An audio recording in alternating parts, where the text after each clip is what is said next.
तो hello friends पुणी गोटे नुआ वीडियो रे स्वागत करुच्ची। तो फ्रेंड्स आज टॉपिक नहीं कि आसी व्यूज केमिति बढ़ेबे। वीडियो अपलोड करूचंती किंतु व्यूज आसुनी, दिन राति कष्ट करूचंती, भल कंटेंट बनाउचंती, तथापि 10-20 व्यूज रे अटकी जाउची। एभली चलिले चैनल ग्रो हेबोनी, सब्सक्राइब मध्य बढ़िबो नाही। एही वीडियो रे मु 4टी सेटिंग ट्रिक कहिबी जहाँ आपणकर व्यूज बढ़ाइबारे साहाय्य करिवो। तो प्रथमे मो मेन चैनल को जाई व्यूज देखिबा, नहेले आपण माने विश्वास करिवे नाही। तो फ्रेंड्स आम जीवा वाईटी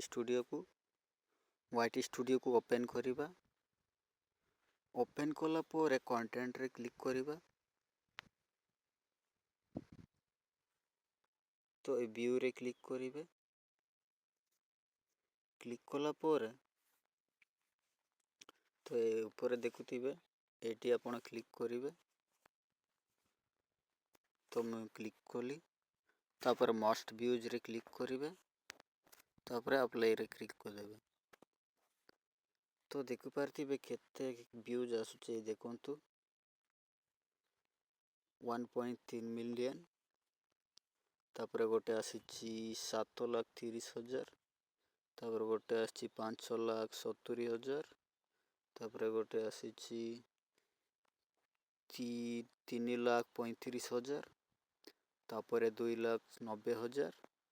तापर 1,94,000 व्यूज। तो फ्रेंड्स आपण मानक लाइव प्रूफ देखई देली, तो तथापि आपण को विश्वास होउनी तो वीडियो को स्किप कर जातु। जदि आपण जानिबा पई चाहछथि केमिति व्यूज बढ़ाइबे तो ए वीडियो को शेष पर्यंत देखंतु। मु स्टेप बाय स्टेप आपण मानक कहिबी। तो चलंतु आमे 4टी सेटिंग विषय जानिबा। तो एमिति कोन सेटिंग करिछि जे मो चैनल रे एते व्यूज आसुछि। तो चलंतु आपण मानक देखौछि। वीडियो को जमा भी स्किप करंतु नाही, मु आपण मानक स्टेप बाय स्टेप कहिली। तो फ्रेंड्स आमे जिबा क्रोम ब्राउजर को ओपन करिबा। ओपन कला पर एटी सर्च करिवे वाईटी स्टूडियो ये देख पारथिबे आसी जाइछि। तो आपण एटी क्लिक करिवे, तापरे वाईटी यूट्यूब स्टूडियो रे क्लिक करिवे। जदि आपण एमिति जदि क्लिक करछन्ति डायरेक्ट एप्स ओपन होउछि, तो आपण माने कमेंट करंतु किपरि से प्रकार सेटिंग करिवे, मु आपण मानकु कहि देबी। तो फ्रेंड्स चलंतु मु ए 4टी सेटिंग विषय रे मु आपण मानकु आज कहिबी। तो मो मेन चैनल को जीवा।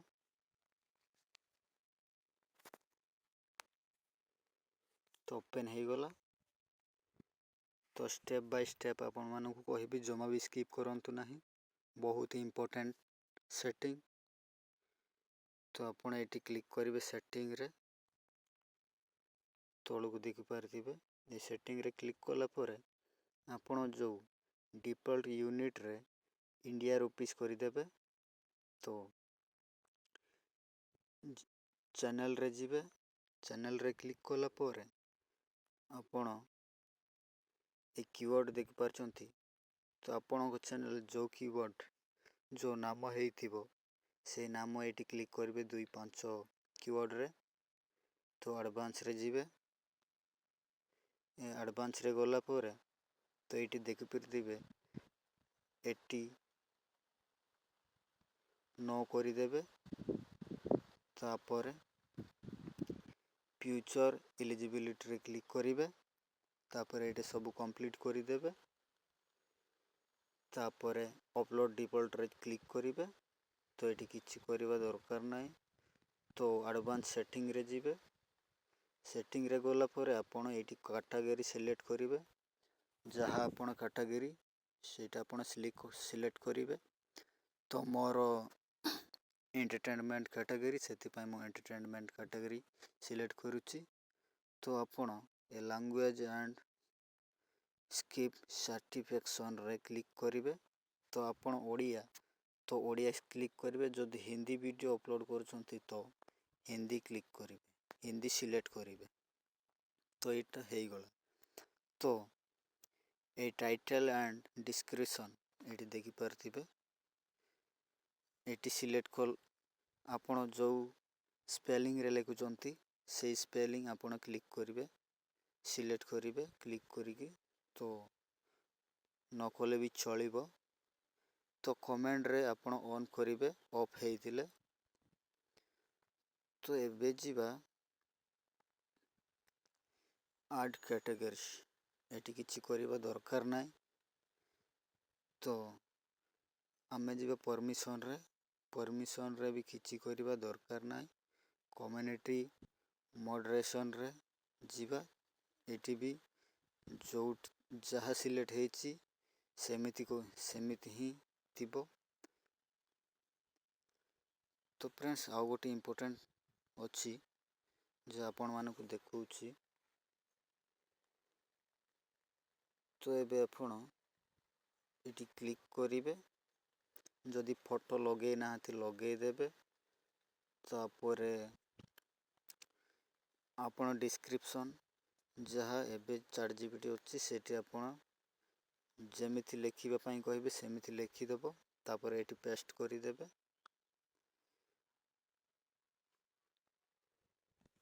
ତାପରେ ଆମେ ଯିବା ଇମ୍ପୋର୍ଟାଣ୍ଟ ସେଟିଂକୁ, ଯାହା ମୁଁ ଆପଣମାନଙ୍କୁ କହିବି ଆଜି। ସେ ସେଟିଂ କଲା ପରେ ଆପଣଙ୍କ ଭିଡ଼ିଓ 100% ଭାଇରାଲ୍ ହେବ, ମାନେ ଭ୍ୟୁଜ୍ ଆସିବ। ତ ଫ୍ରେଣ୍ଡସ୍ ଚାଲନ୍ତୁ ଆମେ ସେଇ ସେଟିଂକୁ ଯିବା।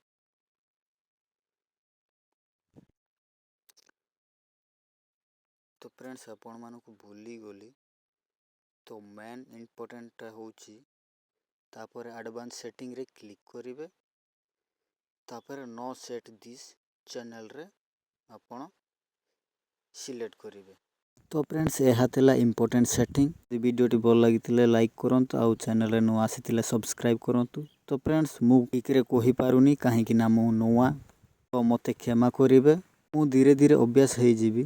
ଯେତିକି କ୍ରିଏଟର୍ ଅଛନ୍ତି ସେମାନେ ବି ନୂଆରେ ଏମିତି ହିଁ କଥା ହେଉଥିବେ। ଫ୍ରେଣ୍ଡସ୍ ଚାଲନ୍ତୁ ଏ ଭିଡ଼ିଓକୁ ଏଣ୍ଡ କରିବା। ପୁଣି ଆପଣମାନଙ୍କୁ ହେଲ୍ପଫୁଲ୍ ଭିଡ଼ିଓ ନେଇକି ଆସିବି।